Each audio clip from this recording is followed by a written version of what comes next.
Lundi 19 février, bonsoir et bienvenue dans le 7-8 sur TV78. Voici les titres de l'actualité. La disparition d'Anne Capio, la deuxième maire adjointe d'Elancourt, s'est éteinte dans la nuit de vendredi à samedi à l'âge de 64 ans. Élue depuis 2008 dans la ville et également conseillère communautaire de 50 ans en Yvelines et du département, elle était très engagée sur la thématique de l'éducation. Plusieurs personnalités politiques lui ont rendu hommage. À Voisins-le-Bretonneux, il flottait dans l'air un parfum de Paris 2024. Pendant 4 jours, le centre sportif Les Pyramides accueillait l'Open national de Boccia. Cette discipline sera au menu des Jeux paralympiques dans 6 mois. L'occasion donc pour les athlètes présents de se tester avant l'échéance sportive. Des retrouvailles réussies avec leur public. Samedi, l'équipe de foot US des Templiers d'Elancourt s'est imposée pour son premier match de la saison à domicile. Succès 20-13 contre les Météores de Fontenay-sous-Bois dans la deuxième journée de deuxième division. Le résumé du match à suivre. Et puis les invités du 7-8 avec le TT Sky, le club de taekwondo de Trappes 50 ans en Yvelines. Il organise un séjour culturel en Corée du Sud, pays d'origine de l'art martial. 7 jeunes vont y participer en avril. Un loto se tiendra même le 1er mars pour financer le voyage. On en parle en deuxième partie d'émission.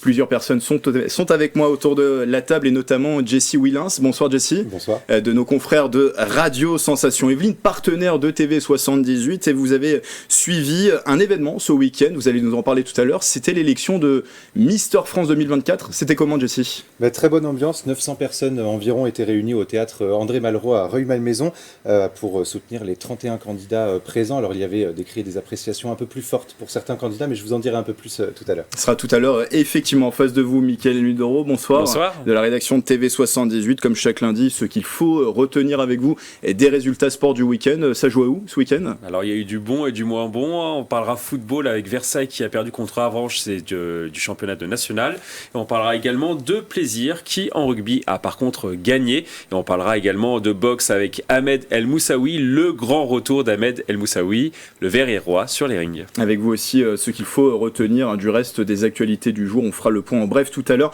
dans le 7-8.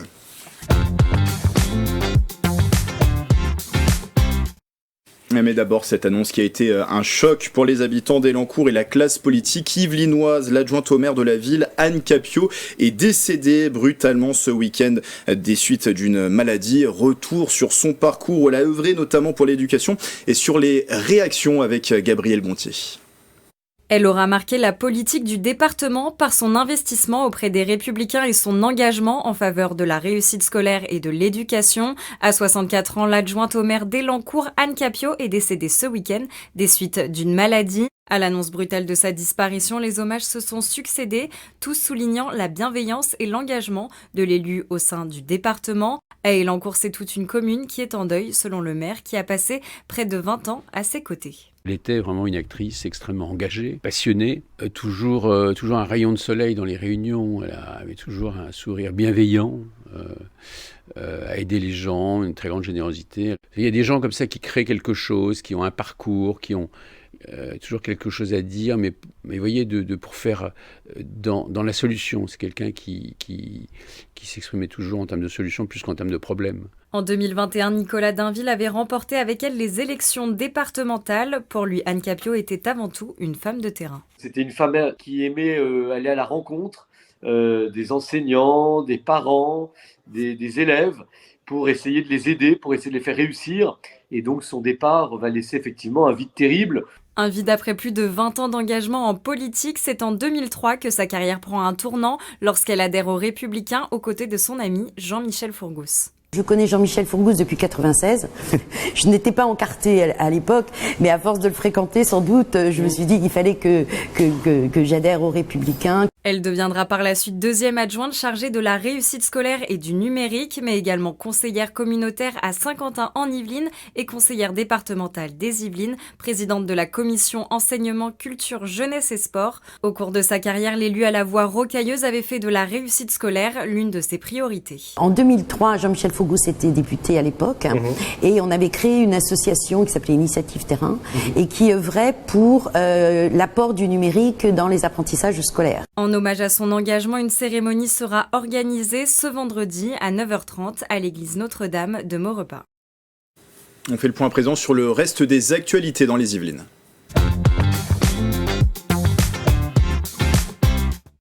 Avec cette information, d'abord, Mickaël, les travaux de l'église de Voisins-le-Bretonneux suivent leur cours avec une étape symbolique. Une nouvelle étape a été franchie le 6 février dernier. Les 3 cloches de l'église Saint-Joseph le Bienveillant ont pris place dans le clocher, une installation qui a débuté le 5 février dernier et qui a duré 4 jours et spectaculaire. Le clocher se situant à 31 mètres de hauteur. Pour rappel, cette nouvelle église se situe à l'entrée du quartier de la Remise. Elle disposera à terme d'une capacité d'accueil de 800 personnes. La première messe devrait être célébrée fin mai 2024. Sa consécration est prévue le 29 septembre de la même année. C'était une surprise, on en a parlé sur TV 78, l'annonce de la démission de Jean-Philippe Luz de son poste de maire de Bois d'Arcy et son prédécesseur se tiendrait prêt pour prendre la suite. C'est une information que révèlent nos confrères Le Parisien. Philippe Bennassaya n'exclut pas de se représenter à la mairie de Bois d'Arcy. L'ancien édile avait démissionné du conseil en novembre 2020 à la suite de son élection comme député de la 11e circonscription des Yvelines. La loi sur le cumul des mandats ne lui permettait pas de conserver son écharpe municipale. Pour devenir maire, il faudrait que d'autres conseillers décident de démissionner à leur tour pour qu'il y ait une élection partielle. Philippe Bennassaya confie à nos confrères qu'il était convenu avec Jean-Philippe Luz qu'il reprendrait le flambeau en 2026. Une information pour les habitants d'Elancourt, alors qui sont curieux ou pas des épreuves de VTT, qui soient passionnés de VTT. 1500 places sont à gagner pour assister aux épreuves de VTT qui auront lieu les 28 et 29 juillet sur la colline d'Elancourt. C'est un concours qui est organisé par la commune pour ses habitants. Les inscriptions se font du 15 au 22 de chaque mois sur l'espace citoyen accessible sur le site de la ville. Un premier tirage a eu lieu en janvier dernier. Vous pouvez saisir votre chance jusqu'au mois de juin. On termine avec une information plutôt insolite des travaux sur la commune de Châteaufort. Là, rien d'insolite, mais ce qui est insolite, c'est qu'ont été découverts des puits mérovingiens lors de ces travaux. Ils sont au nombre de 2. Oui, comme vous l'avez dit, ils sont estimés de l'époque mérovingienne, alors que les travaux de la future école doivent débuter au 2e trimestre 2024. Des fouilles ont mis à jour ces fameux puits. La commune a décidé de les conserver en installant une vitre pour avoir vue sur l'intérieur dans la future école. Merci Mickaël, et comme d'habitude, si vous aussi, près de chez vous, vous êtes témoin d'une information qui vous fait réagir dans les Yvelines, n'hésitez pas à nous la partager sur les réseaux sociaux en utilisant le hashtag 78news.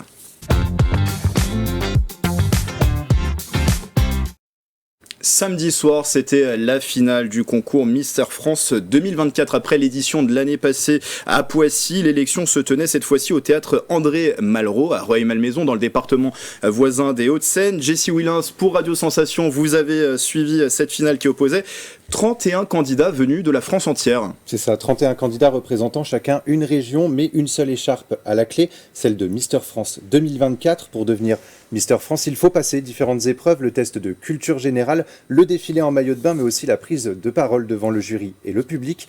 Mais s'ils sont jugés par le public à travers leur beauté, le charisme et la prestance sont 2 points importants. C'est d'ailleurs l'exigence du président du comité Mister France, François Dexon.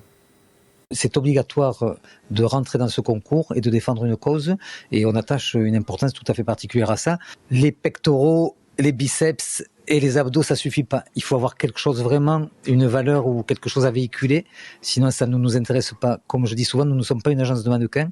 On est là, c'est un concours masculin, c'est l'idéal masculin en quelque sorte. Donc si on est beau gosse, c'est un plus, mais ça suffit pas.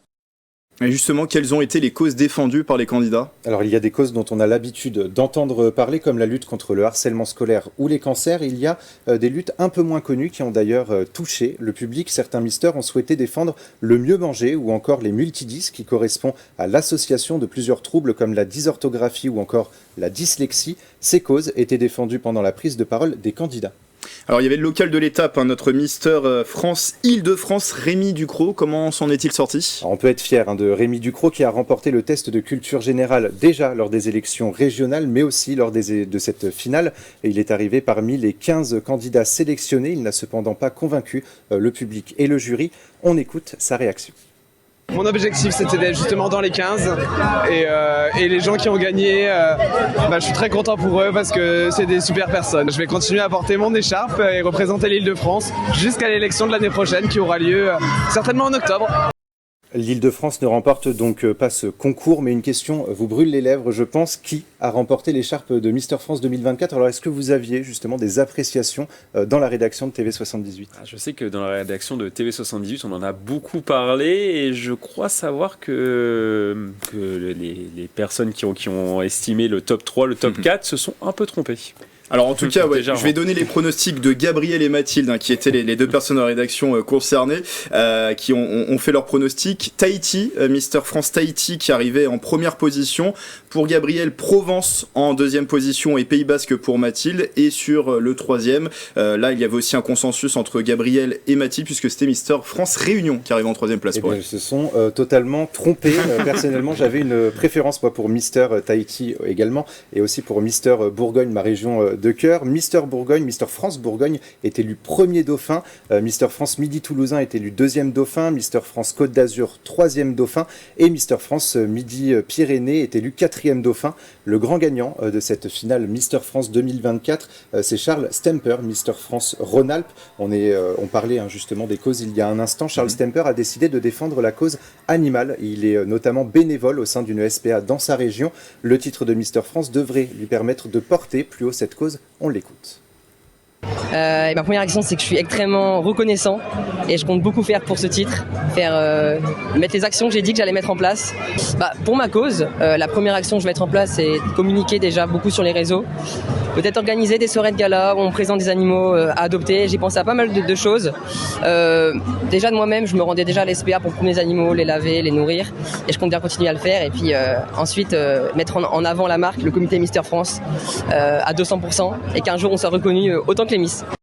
Charles Stemper succède donc à Lisandre Van Mulder. Ce prochain objectif pour le comité, pour le Mister France et pour le comité Mister France, c'est justement de valoriser un petit peu plus ce concours et finalement de le mettre à la télévision. Merci Jessie, on précise que vous avez suivi plus particulièrement Rémi Ducrot, Mister France Île-de-France pendant cette soirée. Le reportage sera à découvrir très prochainement sur Sensation. Peut-être que l'année prochaine, c'est vous qui représenterez l'Île-de-France. Alors je vais me mettre un petit peu au sport et puis je vous tiens au courant dans les prochains mois. En tout cas, on vous recevra de nouveau sur ce plateau pour en parler. Merci beaucoup Jessie pour cette chronique. Et on va ouvrir à présent une page sport dans le 7-8.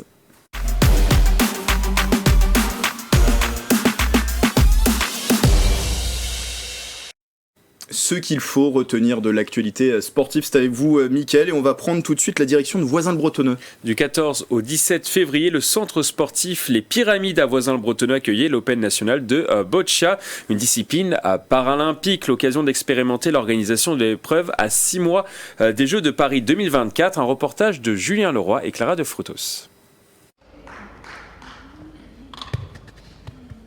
3 jours pour tester les athlètes et les organisateurs des épreuves de boccia en vue des Jeux paralympiques. Du 14 au 17 février, le centre sportif Les Pyramides, à Voisins-le-Bretonneux, accueillait l'Open national de boccia. Organisée par la Fédération française handisport, cette compétition sert notamment de répétition pour l'organisation de la discipline aux Jeux de Paris 2024. La Fédération internationale de boccia et le comité d'organisation Paris 2024 avaient besoin d'un test activity, c'est-à-dire tester essentiellement des transports et nos officiels. Ils ont demandé à la Fédération handisport de créer un événement, ou en tout cas d'utiliser un événement existant pour tester ça. 44 joueurs étaient présents, et parmi eux, 11 font partie du collectif France. En pleine période de sélection pour les Jeux paralympiques en équipe, cet Open national avait son importance. Il permettait notamment aux joueurs d'évaluer leurs performances, un défi relevé brillamment par Mathilde Troude. C'est une compétition quand même assez intense. Je suis arrivée 2e en individuel et là on va en finale en équipe, donc voilà, pour l'instant c'est très bien. C'est vrai que les Jeux paralympiques arrivent à grands pas. C'est déjà le test activity qui était très important à passer. Il va y avoir le championnat de France et après le stage de sélection pour les Jeux. Donc je donne le maximum et espérer ma qualification. D'autres Open nationaux devraient être organisés en avril à Dreux. Prochain rendez-vous pour les joueurs, dans 3 semaines pour les championnats de France. Les épreuves olympiques se dérouleront, elles, du 29 août au 5 septembre, à l'Arena Paris-Sud. On continue, Mickaël, avec du football américain. Après plusieurs reports, les Templiers d'Elancourt ont enfin joué leur premier match de la saison à domicile au complexe sportif Europe. Pour ce grand retour, ils se sont imposés 20-13 contre les Météores de Fontenay-sous-Bois. Le résumé du match, des images de Julien Leroy.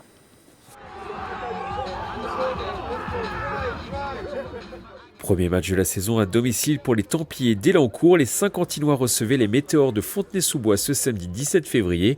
En début de match, tout ne se passe pas comme prévu au complexe sportif Europe. Bousculés, les Elancourtois perdent 13-6 à la pause.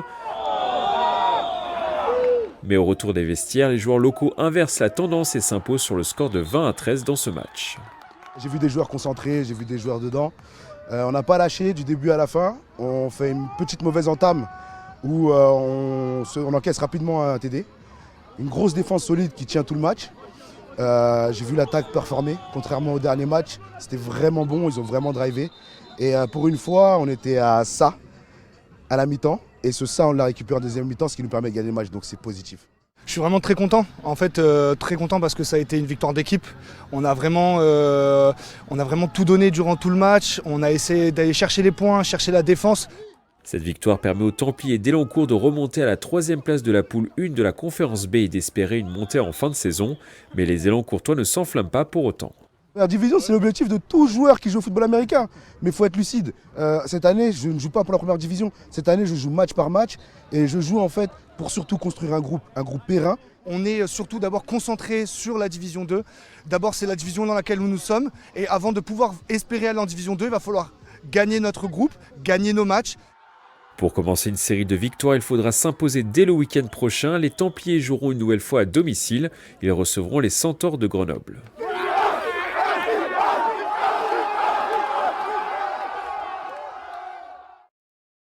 Bravo aux Templiers pour cette victoire. On poursuit avec du soccer, du football comme on l'appelle ici en Europe, avec le championnat national. Mickaël. Gros passage à vide pour le FC Versailles. Les joueurs de la Cité Royale se sont inclinés 1-0 sur le terrain d'Avranches à l'occasion de la 21e journée du championnat de national. Les Versaillais ont encaissé un but à la 29e minute de jeu et n'ont jamais réussi à revenir au score. Au classement, Versailles est 12e avec 25 points et l'équipe va devoir se reprendre pour ne pas descendre en fin de saison. Dans le championnat de Régional 2, il y avait un derby ce week-end. On joue en match en retard du championnat. Le FC Mantois a perdu sur le terrain d'Ardricourt sur le score de 2-1.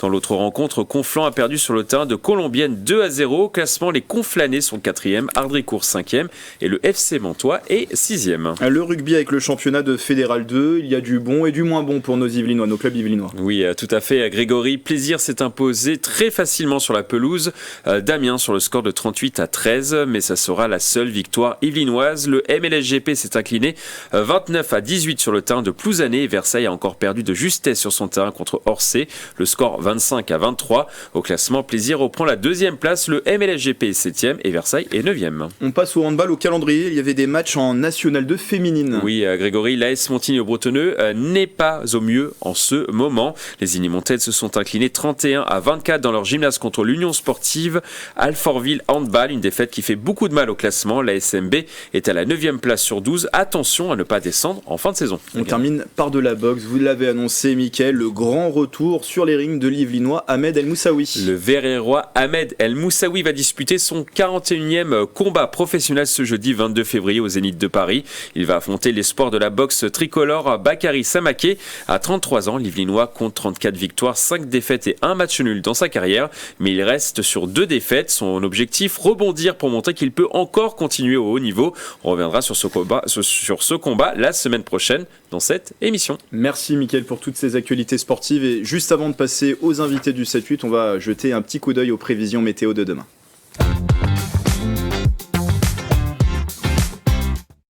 De la grisaille au programme de votre journée de mardi. Côté température, comptez 8 degrés à Versailles et Mantes-la-Jolie, 7 degrés à Rambouillet et Houdan. L'après-midi, pas ou peu de changements. Ça reste gris dans le ciel, mais le thermomètre grimpe légèrement. Il fera 12 degrés dans les secteurs de Versailles, Houdan et Rambouillet, jusqu'à 13 degrés à Mantes-la-Jolie. Et ce mardi 20 février, nous fêterons les aimés. Tout de suite, c'est les invités du 7-8.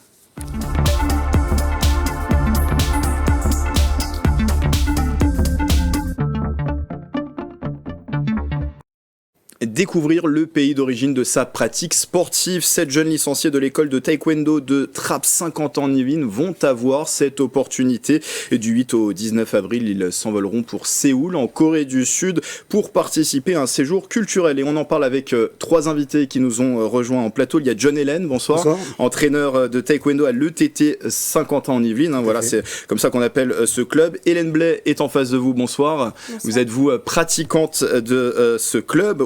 Dans dans ce club et vous allez tous les deux, je le précise, encadrer ce séjour à Séoul. Et il y a avec vous en plateau Lila Amena, bonsoir, jeune pratiquante du club de l'ETT Sky. Et vous allez donc participer à ce séjour avec 6 autres jeunes de 14 à 16 ans. Peut-être pour commencer, John, quelques mots de présentation sur votre club, l'ETT Sky. Alors, pour résumer, pour l'instant, à ce jour, on est meilleur club de France en junior. Donc, nous venons d'avoir les championnats de France junior où on a remporté 3 médailles d'or. Nous avons les championnats de France en moins de 21 ans où on a remporté 2 médailles d'or. Et donc hier, donc, sur ce week-end, on a eu aussi pareil les 2 mêmes médaillés qui ont fait un doublé. Donc à l'âge de 14 ans, Oumaima Alassak et Khalida Haddad ont fini première, donc médaille d'or. Donc doublé historique pour le club. Voilà. Donc c'est un club qui brille, qui a des athlètes élite, mais aussi il y a une pratique loisir, hein, c'est ça, il y a un double volet finalement. Donc voilà, donc il y a la partie on va dire loisir que j'encadre depuis 7 ans et donc j'ai eu un petit peu ce projet grâce aussi à la direction du club, Yann et Jawad qui m'ont donné cette idée en fait d'emmener ce groupe loisir pour leur faire découvrir le pays d'origine du taekwondo en fait. Voilà. Alors, vous êtes toutes les deux pratiquantes, justement, Hélène et Lila. Depuis combien de temps vous pratiquez et qu'est-ce qui vous plaît dans le taekwondo ? Alors moi, c'est ma 2e année. Ce qui m'a amenée là, c'est qu'au départ, j'ai commencé à apprendre le coréen. Et puis, donc, mes enfants étant partis de la maison, je me suis dit, ça y est, je peux faire quelque chose pour moi. Et ça faisait longtemps que j'avais envie de faire un sport de combat. Et du coup, comme j'apprenais le coréen, je m'y suis mise. Et puis, finalement, je me suis rendu compte que c'était un peu pour tout le monde, que tout le monde pouvait y trouver ce qu'il voulait. Donc, j'ai pas mal progressé. Je me suis impressionnée moi-même. Bon, bien sûr, hein, je suis un petit peu l'escargot du groupe par rapport aux élites, rien à voir, mais je m'y retrouve aussi. Et puis donc, quand John a proposé qu'on organise ce voyage, oui, je me suis dit, moi, de toute façon, la Corée, j'ai envie d'y aller. Donc, ces jeunes, ils sont vraiment adorables. Donc, les accompagner, c'est pas un souci.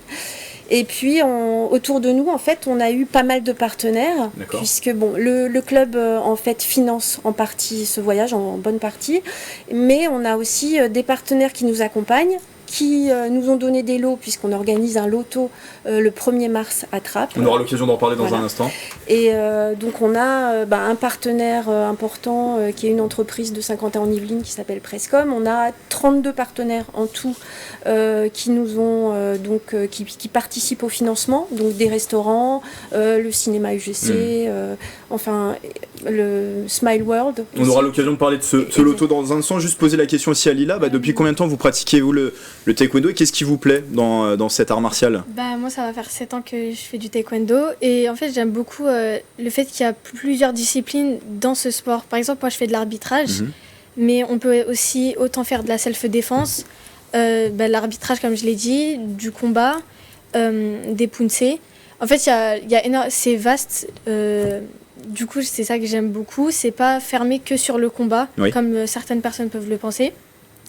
Et ça m'a donné envie de le faire parce que j'avais certaines de mes copines qui le faisaient et que mon frère, il allait commencer son premier sport, donc du coup, j'ai voulu faire avec lui. Et je le disais, vous allez donc participer à un séjour culturel, on a commencé à en parler, qui va se dérouler du 8 au 19 avril à Séoul, en Corée du Sud, qui est le pays d'origine de cet art martial, le taekwondo, la voie des pieds et du corps, qui a été créé sur place en moins 50 avant Jésus-Christ. John, pourquoi organiser ce voyage ? Quels sont les objectifs ? Disons qu'en fait, je voulais aussi quelque part récompenser tous ces élèves qui m'ont suivi depuis le début, en fait, comme Lila. Donc j'ai été là sur sa première année, donc ça fait 7 ans que je suis avec elle. Et c'était aussi, quelque part, aller, comme vous venez de dire, d'aller à la source, en fait, du taekwondo, le berceau, en fait, natif du taekwondo. C'est une première pour vous, vous avez c'est une première aussi, oui. Voilà, d'accord. Oui. Donc c'était l'objectif, la découverte, l'ouverture d'esprit aussi pour ces jeunes. Oui, tout à fait. Pas uniquement se positionner en tant que club sportif, mais également, on se dit qu'on a en fait peut-être pas une mission, mais en tout cas, on a la volonté de les aider à se construire en tant qu'adultes et leur faire découvrir une autre culture, d'autres coutumes, leur faire voir autre chose, ce sera forcément bénéfique pour eux, en fait. Et ça vous fait quoi, vous, Lila, de vous rendre sur place ? Moi, en fait, j'y ai pas cru quand on me l'a dit, parce que, on nous l'a dit directement et je sais pas, je me disais, en fait, ça fait chaud au cœur de se faire qu'on m'a sélectionné moi sur, on est 300 personnes adhérents.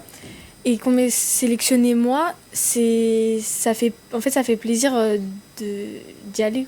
Oui, 7 jeunes au total, qui sont-ils et pourquoi eux justement? Donc en fait, je voulais emmener une équipe, on va dire un groupe soudé déjà, que j'ai donc 3 fois par semaine en cours, et aussi je voulais emmener des ados en fait déjà. Ouais. C'était plus facile déjà pour moi à gérer, et puis c'était un groupe auquel on est vraiment tous soudés, je pense, et puis voilà, pour moi c'était une mission de les emmener avec moi en fait, c'était presque une obligation. Et quel sera le programme sur place? Est-ce que vous avez déjà une idée? Donc, alors en Hélène. fait, c'est un programme mixte en fait avec bien sûr de la visite de palais, mais également des parcs de loisirs un petit peu type Euro Disney mais là-bas, parce que bon, ça reste des jeunes, donc on peut pas non plus leur montrer que des palais. Et puis également visiter des quartiers qui sont sympas. Enfin, beaucoup de jeunes ont envie de partir à Séoul actuellement. Il y a plein de quartiers très sympas. Aller aussi au restaurant. Alors, on est aussi en contact avec l'Office du tourisme coréen qui, normalement, doit nous offrir aussi un spectacle sur place. Voilà. Donc, pas mal de choses, à la fois culturelles, de loisirs, la nourriture. Et on va terminer avec le loto, vous en parliez il y a un instant, qui va servir aussi à alléger justement le reste à charge des familles, parce qu'on l'a dit, le voyage est essentiellement financé par le club. Ce loto va se tenir le 1er mars à la salle Jean-Baptiste Clément de Trappes. Quels seront les lots à gagner? Les gros lots, c'est une télévision connectée 50 cm, une friteuse sans huile, voilà, parce que visiblement c'est quelque chose dont les gens ont envie. Et puis également, donc on a 32 partenaires, on a des bons pour aller dans les restaurants à hauteur de 80 € pour certains, 50 € pour d'autres. On a du bowling, des places pour aller à Pic, des places de cinéma, aussi, oui. Laser Quest, bowling, Smile World. Oui. On a plein de choses au programme, mais pour avoir plus d'informations, on peut se rendre sur les différents réseaux sociaux de votre association et aussi téléphoner, puisqu'il faut se préinscrire pour venir sur place, le numéro de téléphone qui s'affiche en bas de l'écran. Merci à tous les trois d'être venus en parler en plateau. Merci à vous. Bon séjour aussi en Corée du Sud, ce sera du 8 au 19 avril. Vous nous envoyez des photos? Oui, tout à fait. Voilà, comme ça on pourra revenir dessus. Voilà, merci en tout cas, c'est la fin du 7-8. Merci à tous de votre fidélité et on se retrouve dès demain pour une nouvelle édition. Belle soirée sur TV78.